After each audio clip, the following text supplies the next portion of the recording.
Ahora de la maestra Alejandra Larrazábal y su presentación se llama La naturaleza en nuestra construcción de espacios urbanos y periurbanos. Perdón, el apuntador, acá lo tenemos. ¿Sí? ¿Y sí pasa? Porque es PDF. Sí.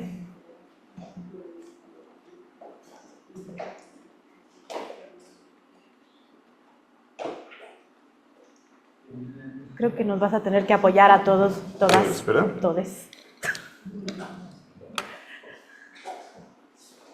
Ahí está. No voy a temblar. Bueno, muchas gracias. Realmente las presentaciones anteriores han sido muy motivadoras. Yo la hice como mucho más general, así que va a ser un momento de relajación. Porque estaba así de, ay no, wow, todo lo que se hace aquí es impresionante. Pero bueno, voy a hablar un poco de mis intereses y lo que yo he ido trabajando, nunca sola, siempre en colaboración con otros grupos, con otros colegas, y es básicamente mi punto de enfoque, la naturaleza en nuestra construcción de los espacios urbanos y periurbanos. ¿Por qué me interesan los espacios urbanos y periurbanos? Y es algo como muy tradicional cuando se empieza a hablar de estas áreas geográficas. Y es que hoy en día los espacios urbanos pues conjuntan o reúnen a más de la mitad de la población mundial.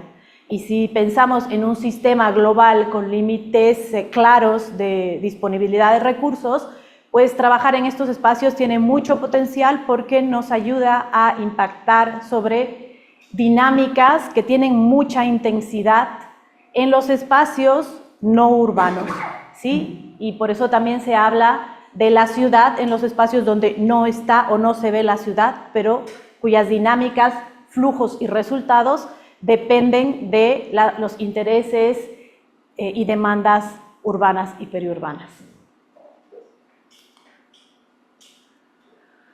¿Por qué me interesa?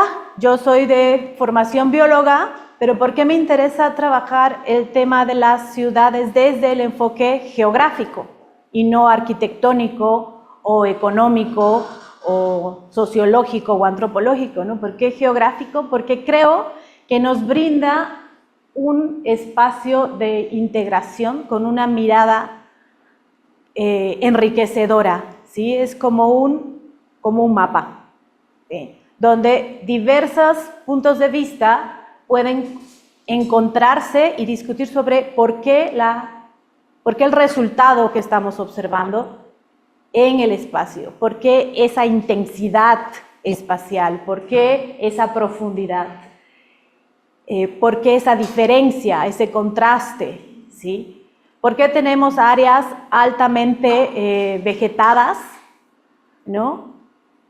Cortadas por espacios que carecen completamente del elemento natural, ¿no? ¿Por qué algunos espacios tienen acceso al bienestar que brinda la naturaleza como aire limpio, tranquilidad, estética, alimento, ¿no? Y otros espacios no tienen ni siquiera la posibilidad de regulación térmica utilizando vegetación, ¿sí? Por la cantidad de hacinamiento o densidad de población.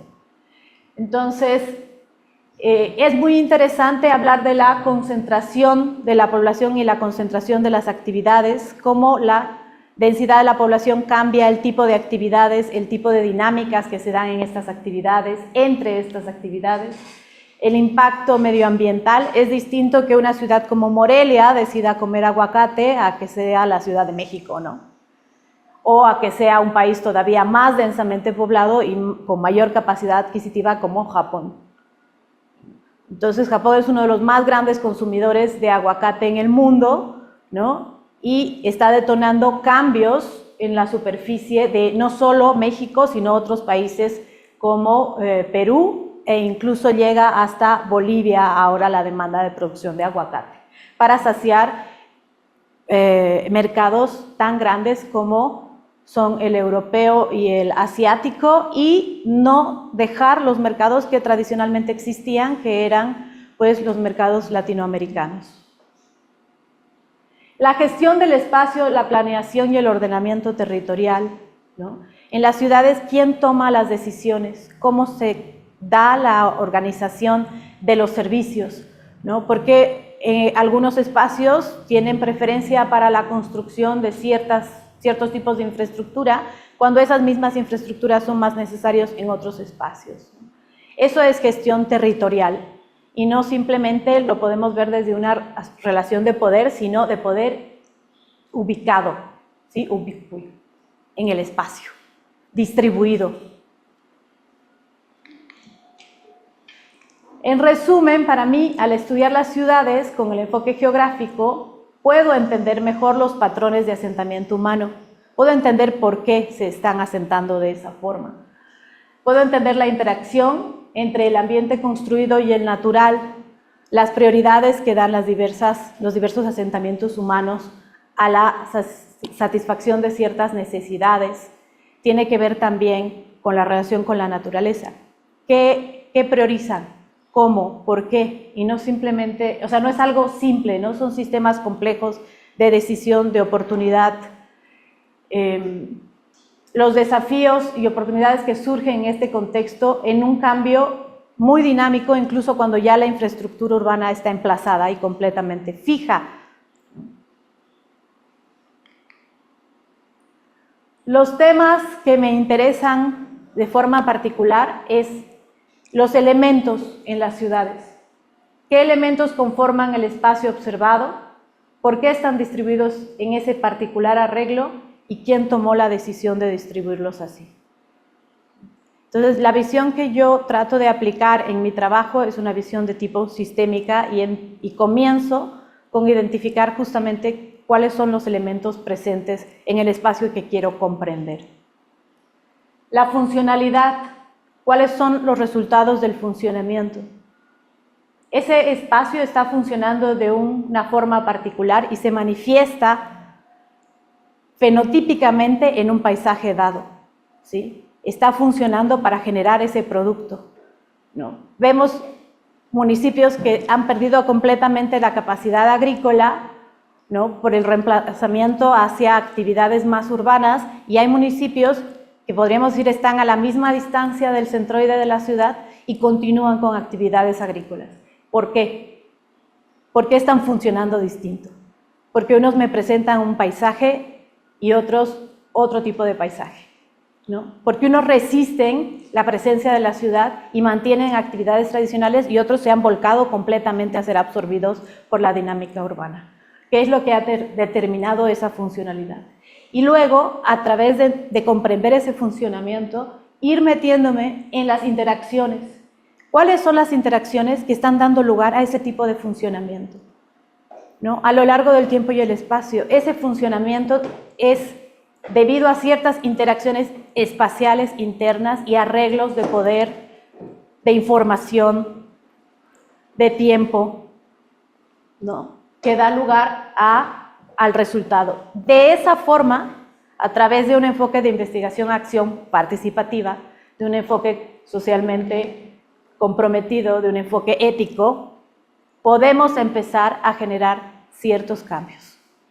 Podemos impactar positivamente para ir produciendo ciertas modificaciones que nos muevan un poco más hacia espacios de bienestar. ¿Qué hemos hecho? Y digo hemos en plural porque muchas de estas cosas son investigaciones en las cuales yo solo he colaborado como un miembro más, porque este es un espacio de co-construcción. Yo realmente trabajo en equipo, no he llevado una investigación sola, completamente sola, porque para entender la complejidad, la soledad no es una buena compañera, ¿no? Necesitamos una co-construcción de nuevos marcos teóricos, nuevos marcos prácticos, nuevos marcos de referencia, ¿no? Y bueno, entre los espacios que he explorado con otros equipos de trabajo, y seguramente van a ser mencionados más adelante, si es que mis colegas van a presentar, es el análisis de la precariedad urbana. Pero este análisis de la precariedad urbana implicó seleccionar los indicadores que pudieran ser espacialmente representados, identificar las unidades espaciales que nos permitieran integrarlos en un marco de análisis y que finalmente manifestara en un elemento cartográfico, en un resultado cartográfico, cómo se está distribuyendo la precariedad urbana en la ciudad de Morelia, ¿no? Y cómo esta precariedad urbana después fue cambiando a través del tiempo, ¿no? ¿Por qué tiene que ver la naturaleza con la precariedad urbana, ¿no? Bueno, cuando ves el funcionamiento, dices, esta es la precariedad urbana. Pero luego te empiezas a involucrar en la parte de las interacciones, ¿no? Y te das cuenta de que muchos espacios que se venden a sí mismos como no precarios también utilizan el discurso de la naturaleza, ¿no? Son espacios que tienen alto poder económico adquisitivo y que además se venden como espacios naturales, ambientalmente sustentables, preocupados por la conservación, ¿no? Sin embargo, cuando aplicamos las herramientas que ya presentó nuestro colega Jean-François, vemos que son los espacios que más cambio han producido en la superficie boscosa del municipio de Morelia. Son los que más bosque primario han eliminado a lo largo del tiempo, ¿no? Entonces, estas interacciones de poder, esta forma en la que construimos nuestra idea de naturaleza, nuestro espacio de habitación, es importante, porque solo así podremos ir generando verdaderas modificaciones para, como dije antes, ¿no? Movernos hacia un espacio de mayor bienestar. Este es un mapa de cubierta y uso de suelo en el municipio de Tarímbaro y es el ejemplo que di antes de por qué algunos espacios se mantienen en resistencia y perseveran en mantener sus usos, sus modos de vida tradicionales. No es otra forma de construir la naturaleza y es un espacio periurbano, ¿no? En el primero es un espacio urbanizado y en este es un espacio periurbano de resistencia. Otro ejemplo que tengo de los trabajos que hicimos con varias instituciones fue el mapeo social masivo de arbolado urbano, el triatlón. En este proyecto lo que intentábamos era medir cómo el sistema urbano respondía hacia un tema ambiental, porque no teníamos una línea base de referencia para saber por dónde empezar a trabajar. Entonces nos lanzamos a un intento de mapear y medir el arbolado urbano con apoyo de la sociedad civil. Y teníamos la hipótesis de que no iba a haber respuesta y que entonces nuestro primer espacio de atención o de atención para las instituciones que trabajaban el tema de conservación en la ciudad era la educación ambiental y la sensibilización. Afortunadamente nuestra hipótesis se cayó por completo porque hubo una enorme respuesta de la población. ¿Sí? Hubo más de 2.000 personas voluntarias para realizar la medición y se registraron más de 46.000 árboles en el periodo de un año. Luego nos vimos interrumpidos por la pandemia, pero esto demostró que no es la sensibilización y la educación ambiental. Tenemos que empezar a trabajar más la parte de gestión y la organización a nivel de los agentes que toman decisiones sobre el arbolado urbano. Y esta experiencia fue de continua construcción, exploración, fue multiagente, había personas de la academia, había personas de gobierno, había personas de organizaciones civiles y había personas de la población en general también, que no pertenecían a ningún colectivo.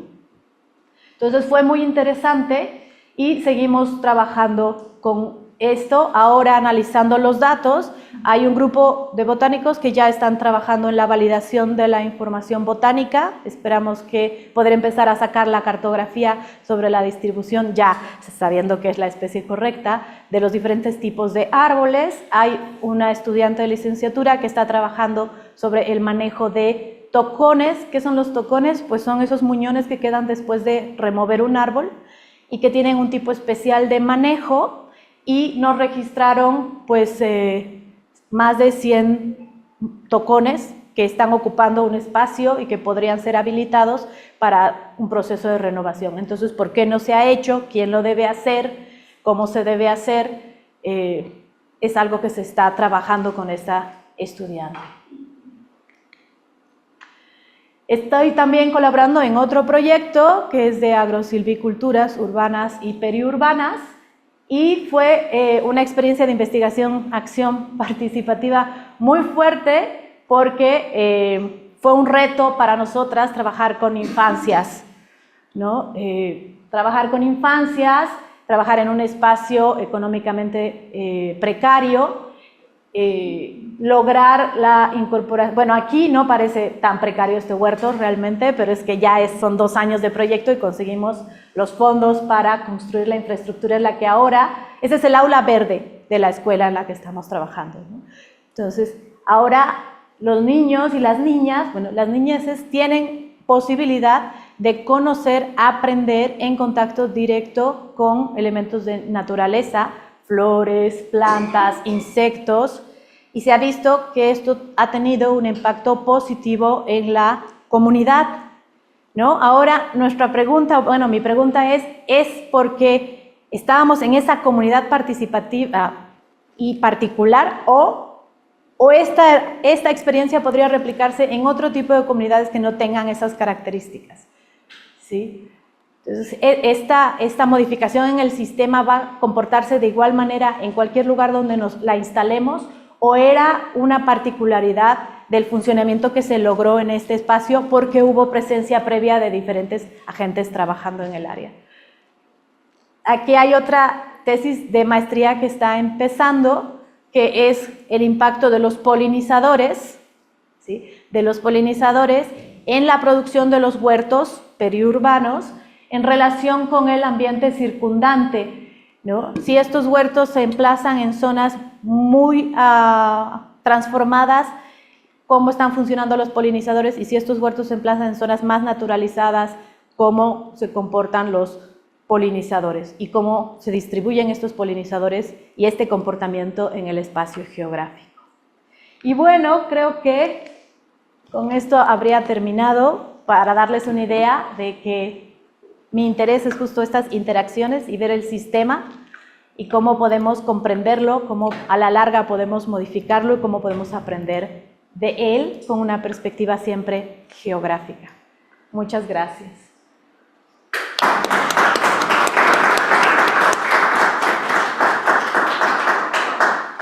Muchas gracias, estimada Ale. Si pudieras pedir un tipo de profesionistas, alguna carrera en específico o alguna orientación para colaborar en tus proyectos o en los grupos de trabajo en los que colaboras, ¿cuál sería tu respuesta? Bueno, por la complejidad de la integración de varios profesionales en nuestros equipos de trabajo, no tenemos realmente una limitación.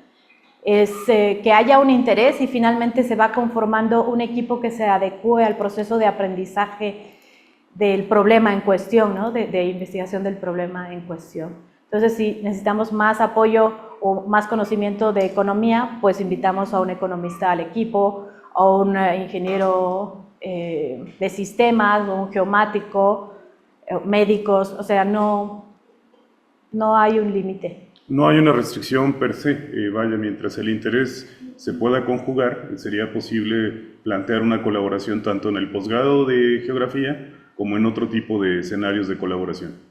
Así es.